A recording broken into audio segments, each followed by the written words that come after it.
Nagu te kõik meie eelmisest videost kuulsite, nägite, siis Matkasport pakub juba pea 28 aastat kvaliteetseid lahendusi nii mägedesse kui ka looduses liikumiseks.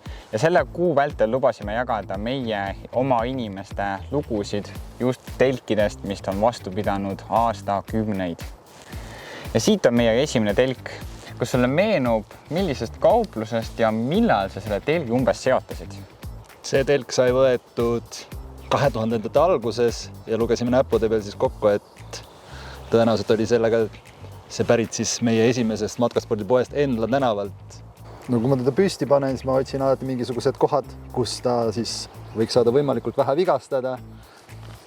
Siin metsa all telkides vaatame, et ta ei oleks puude all, et mingit vaiku peale ei sajaks. Ja pärast kasutamist siis alati korralikult puhtaks raputanud ja kõik kohad ära kuivatanud.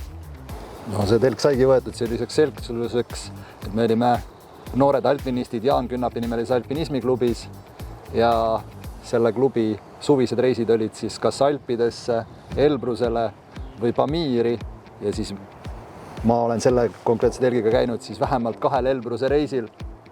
Esimene lemmikomadus oli see, et ta oli olemas ja me saime ta suhteliselt julgesti panna nendesse koledatesse kohtadesse mägedes ülesse, kus me siis käisime.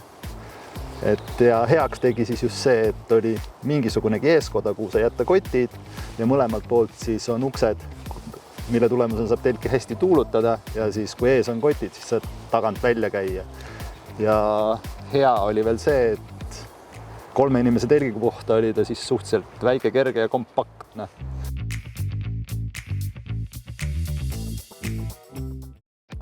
Mul nagu selliseid pensioneerunud varustust justkui ei ole, et on varustus, mis toimib ja siis on varustus, mida ei saa enam kasutada. Et ma ikka kasutan ta lõpuni, et ei jäta riiulile pensioneeruma.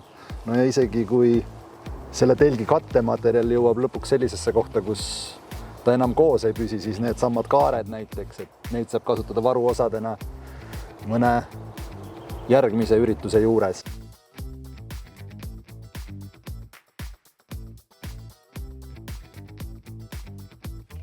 Ja see oligi siis matkasportlaste esimene lugu vanimast telgist. Neid lugusid tuleb veel, aga tuletame meelde, et ootame teie vanima telgi lugu aadressile telk@matkasport.ee kuni mai lõpuni, sest huvitavaim ja vanim telk saab 500-eurose kinkekaardi meie žüriidelt. Ja käed siis? Ei pea, see suhtes nagu vabam. Ja, kuidas? Kaamera ees polegi mugav.